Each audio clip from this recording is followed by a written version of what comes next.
Good morning from Panhandle Outdoors, America's only daily outdoor TV show. Your source for fishing, hunting, and information for folks who enjoy the great outdoors. Now sit back, relax. It's Panhandle Outdoors. Good morning, folks. Welcome to Panhandle Outdoors. I'm Winston Chester. Glad to hear this morning. Got a big show lined up, but first, let's take a look at our weather. Brought to us by Gulf Coast Air Conditioning. Drew Pollard and hard-working crew taking care of everyday comfort needs. Now, I know you looked at the long-range forecast for this week. Folks, it's going to get hot. It's really going to get up there for a couple of days. So, you know, we've had all kinds of just, to me, like extreme weather with the rain, with the wind, and now we're going to get the heat. So it is amazing how the weather just continues to change. I just marvel at it at times. I know there's nothing we can control, but it's just something we have to react to and just stay on top of. That's why I always start the show off with try to update weather and all kinds of things going on, not just the temperature, but, you know, all kinds of little things going on. It's going to get high today, 90 and low 79. Water temperature at the end of the pier is right at 83.7, so we rounded off to 84 degrees at the end of the pier. Take a look at our river readings, brought to us by Panama City Coca-Cola. Apalachicola to Bluntstown dropping out a little bit, 12.2. Got a good drop there. The Choctaw at Caryville, 9.7. It's still going to be high, but maybe a little bit of slow drop. Don't look like a lot of rain coming in this week, but it's going to be some in the area, so just be aware of it. Our tide chart brought to us by Kent Forest Lawn. We have neap tides today. We had them yesterday. We're going to have them tomorrow, but by the weekend, the tidal flow will be picking up a good bit. Our wind direction now will be coming out of west, southwest at about 12. I can't remember the last time it's been single digits, so and it's just a prevailing wind this time of year coming in this direction, and it can be strong, and we've got some strong undertows, and we've talked about that. We're going to talk about them in more detail later on. Let's take our break. We'll be right back. Okay, welcome back. Let's get started with our pictures. And, you know, it's been incredible being able to watch the social media over the years, how it gives you so much information. A lot of times you have to go to tackle shop or call people and all. I've been able to pick up a lot of good things to share with you. And we know we've talked about the red fishing being so good. And here's a testimony right here. Hunter Ray, this is the Ray family, originally over there from the West Bay area. Hunter Ray, we've talked to him, interviewed him over the years and known him a long time. He's a guide over there. Look what Choctaw Bay. Look here what he talked about. The best 3 days of red fishing I've ever been a part of. Probably caught 200 plus in the 3 days of Choctaw. You're doing something you never thought to do in June. So congratulations, and that's how it's been going over there. We've talked about it on a Friday fishing report. Okay, it's been raining so much, this is last week now, it's been raining so much I just got pulled over by the Coast Guard and got a ticket for no life jacket. That's what a lot of us felt with all this rain last week. Here's another guide report, Michael Cowart. This is a couple days ago. You know it's a great day when not one, but two 27-inch trout are caught within minutes of each other. That is something. Now, look, I mean, they look really healthy. June has just been a strong month. We're about to wrap it up June, but it's been a wonderful month of fishing. Eugene Raphael.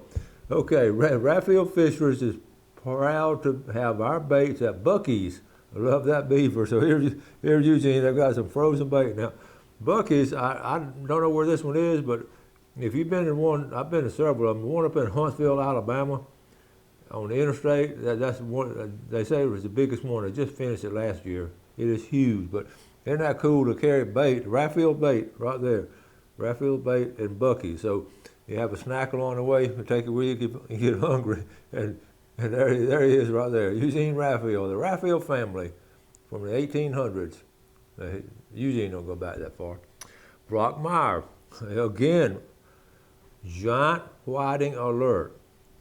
Now, Brock's been out on the water in a boat, so this is the first day in a while back surf fishing, and he found some clean water. We'll talk about that good. 10 minutes in, and bam, we're back on it. That's a giant whiting right there. Good job, Brock. And that water is just, it's been something this last couple of weeks as far as in the surf. Beautiful whiting right there, big one. That's a huge one.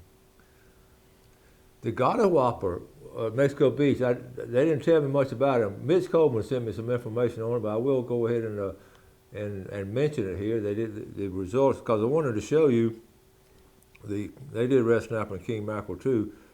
But it was interesting. Remember last week at the sea quarters, first place was like 22 pounds. Okay, first place here, king mackerel, 38. And I sent this to Tony Bass up in Valdosta, and we said this is more like it, but you would expect to be getting into 40 next couple of tournaments. So 38 pounds, 35, and 31. But then a red snapper, folks, that's big. 26 pounds, 24 pounds, and 23 pounds. And how about a 30-pound grouper?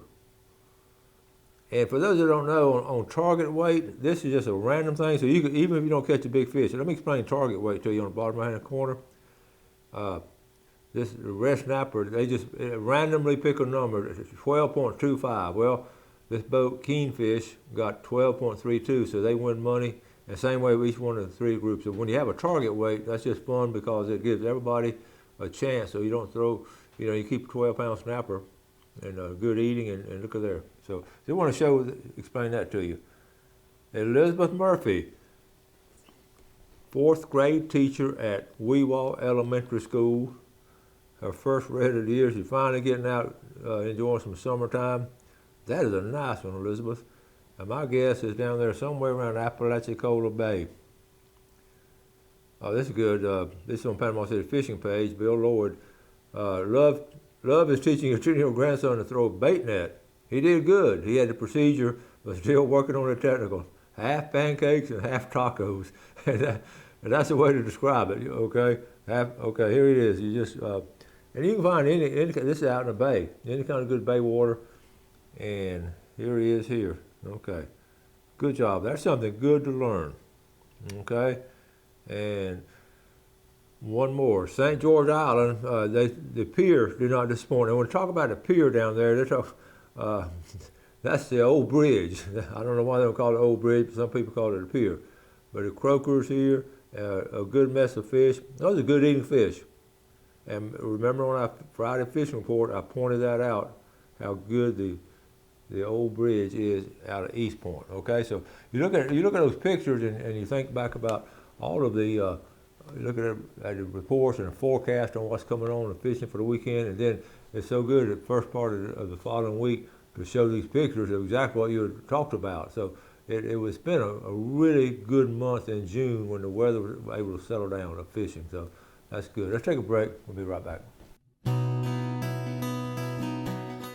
Okay, welcome back. We always talking about catching your bait fish and with a cast net and whatever, but sometimes you don't have a cast net and you see a bunch of bait fish out there. And I ran across this a couple days ago, and I had to sort of dig it up from another area, but it was someone that showed it to me. It's hilarious, and it's not here local, but it's one of these little TikTok things. It's about 1 minute, right at a minute, and this is what you do if you don't have any bait fish. Okay, check it out. It's a TikTok thing, and so all right, you see the birds flying. This is what Hawk Massolina used to do. You see the birds flying, but I don't think Hawk did this. So obviously they do not have a net. Oh, you see the water? Look at the water. You see a wad. Okay, he jumps in the middle of a wad. See all the fish? See all the fish around him? They're all over the place. Okay, so he had his shirt held out. Who would have ever thought you could do this? All right, then watch. This is what you want to do. The guys on the boat, look, that guy's trying to fish. They're laughing at him. They're about run out of bait, I guess, and they were desperate. So check this out. He can't get in the boat. Help him out. All right. Look at the fish fall. Look at there, folks. Oh, look at the bait fish. So, okay. So anyway, I just thought that was funny. I want to share with you. I would not recommend that. There's all kind of other things that we have bait boats out here and all kind of other things to get our bait from. I have a couple more pictures. Let me show you. Here we go. We got to finish this up. Philip Sykes. This is right here. They caught these on a bull minnow.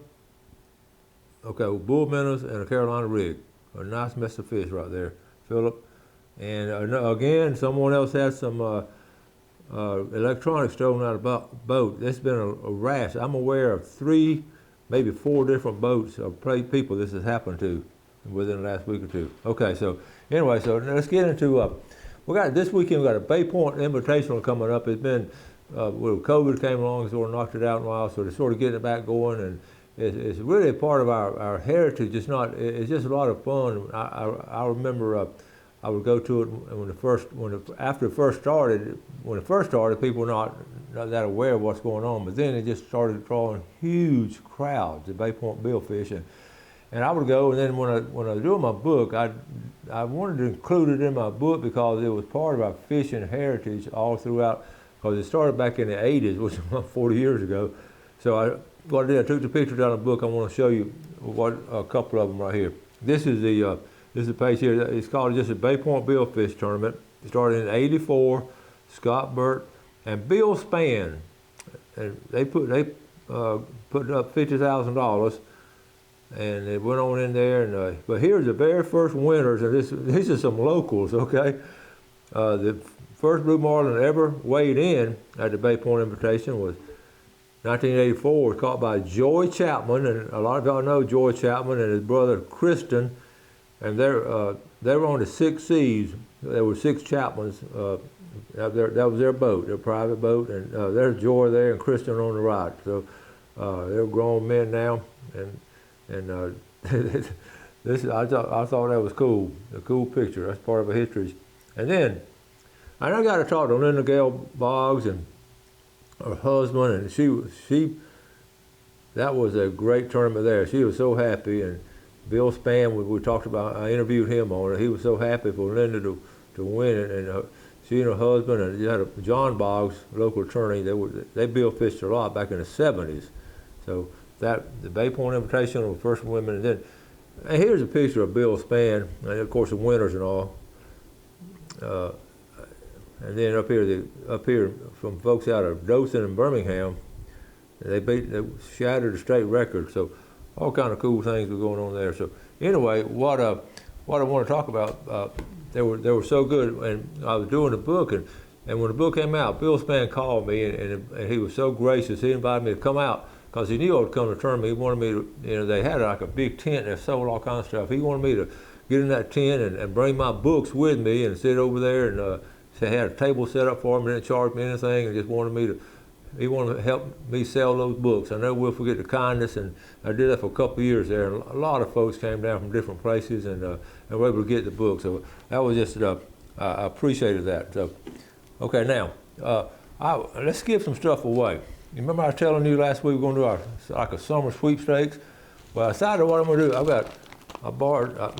I asked Gail if she had it in a gallon bag. So I'm going to put some tackle in the bag. I don't know what I'm going to put in here, and then we're going to give it away in a drawing, okay? So I'm remember I said I was just going to do it by handful, so here we go. It's just going to be some assorted tackle. Let's see. All right, we're going to give here some, all right, here we go. Some little paddle tails, okay? Let's put a couple of them in there. Okay. See that spinner right there? That's a good bait. Let me see what else. How about some swivels? All right, got some swivels in here. Let's get another bag. See what we got in this bag. That's swivels. Here's some more spinners. I know spinners this time of year are just really good stuff. I'm gonna put them in the bag. All right, got that one. Let's do 2. That's a double spinner, different color. All right, got that one. How about some big bite baits? I love these big bite baits. These are well used and well respected by the fishermen. Okay, let's see. Let's get a different color. I got that color there. Big bite says up there out of Eufaula, Alabama. Okay, well I got the same color. Must have a special on that color. They're all the same color. I got a lot of big bite baits. I gotta tell you what, we put 2 in there. And let's see what it's what. How about that's more. Here's some hooks right here. Put some of them in there. All right, let's go to our other bag. That's enough out of that bag. Go to our last bag. Let's see what we got in here. How about a spinner blade, a frog, okay, and some little paddle tails. All right, am I up to $100 yet, Jeff? How about some big circle hooks? Those are expensive and good. And let's see, one more. A lot of tackle in here, a lot of tackle. And some just some 3/0 hooks here. Okay, so all that's in there. So now let's draw for the winner. Okay, and we'll put your name on it. I tell you, honestly, what I'm gonna do when the show's over, I'm gonna add stuff to it. I promise. I'm just haven't had time to go through because some of it's in big packages. All right, so the winner, tackle box. Now listen, if y'all don't pick this stuff in about a couple of weeks, I'm gonna put a time limit on it. Somebody forgot to pick up a tackle box, and if honestly, we're gonna give it away again, I think. Okay, so the winner of this is going to be all the way from Ponce de Leon, Robert Colmetz. And I'm gonna add some tackle to it. Let's take a quick break and we'll be right back. Okay, welcome back. Our giveaway is part of our summer sweepstakes here on Panhandle Outdoors. We're glad to do it. Let's take a look at our fishing game times today. Brought to us by Blue Water Outriggers. We're looking at our time this morning, 6:34 to 8:34. This afternoon, 6:56 to 8:56. Now, I hope you enjoyed yesterday's show with Steve Shea. If you have anyone that really have any questions about it, this kind of stuff, they call Steve. But let me ask you to do this. Just share this video. Tell people about watching. Let them watch this video. Maybe they're somewhere else, or maybe they may not be a regular viewer of Panhandle Outdoors. I mean, it's hard to believe, but there are some people out there who aren't regular viewers. So tell them about it, especially if they love hunting, and it's going to affect all kind of people, and not just the hunters, but consumers and also businessmen that invest in that kind of stuff. Now, I meant to do this last week. I was just so booked up, I didn't do it. But I feel like doing this I used to do this every year. Okay, right here. This is summer solstice. Let me show you. Before we had this technology, I had this printed up, and this showed this summer. I mean, the 4 different summer solstice, winter solstice.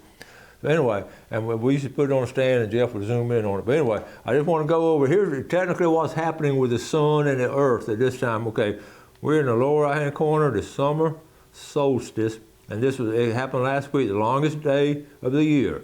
But you see what, if you look at the earth as it goes around the sun, okay, we're angled, see that angle right there? We're angled toward the sun a lot more than directly opposite. Up here in winter, we angled away from the sun, and that's, of course, that, believe it or not, a lot of kids do not grasp this now. I don't know if it's still taught, but they have no clue. I guarantee you, ask a bunch of young people about what's going on with the earth and the sun right now. But I'd like to share that with you. Okay, now, let me go to, I have one more. I ran across this picture of Destiny Lewis. She posted this, Jerry Johnson, and the 10 years of bliss, and look at that shirt right there. Isn't that cool? I wanted to share that. All right, thank you, Destiny. Now, July 4th is coming. It's one of the most entertaining days of the year, if you want it to be, by going to the boat ramps and watching folks at boat ramps. Please do not make fun of people. Be helpful. I've been there at boat ramps. I've laughed with them, and I've also gone over and helped them. And it's just been a situation where a lot of inexperience.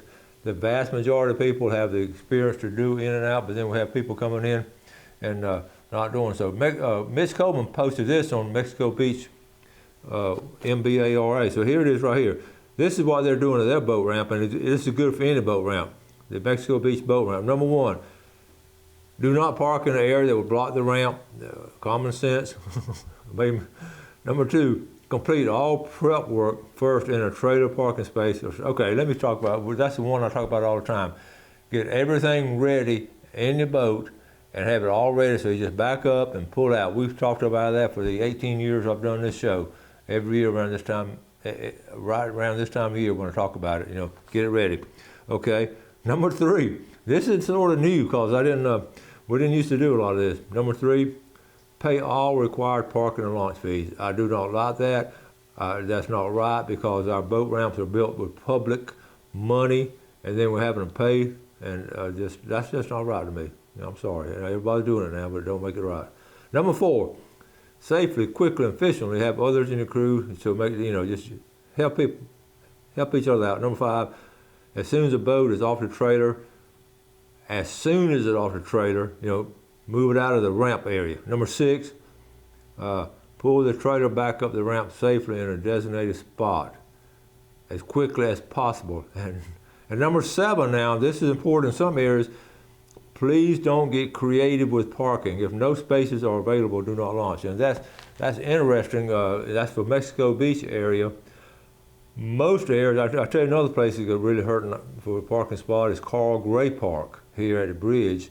And there's several others where you just do not have ample parking.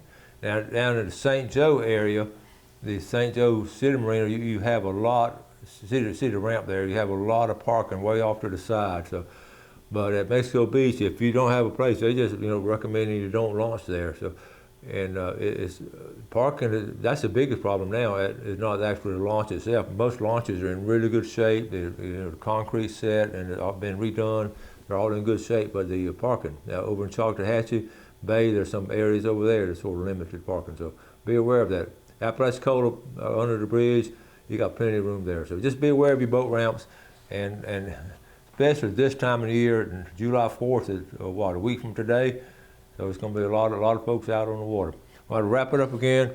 Run out. I have some other stuff to show you. I'll share with you tomorrow. We're going to have a special guest coming on, and it's going to be another good week here on Panhandle Outdoors. I hope you enjoyed Steve's show yesterday. We got the Forester folks coming on. And Dr. Jeremy Sunteri will be here also. Let's take a look and help our fellow man if we get a chance. Do something good. Have a great day, and God bless. Thanks for watching America's only daily outdoor TV show, Panhandle Outdoors with Winston Chester, featuring hunting, fishing, and other activities and information to help you enjoy the great outdoors. Join us next time for Panhandle Outdoors.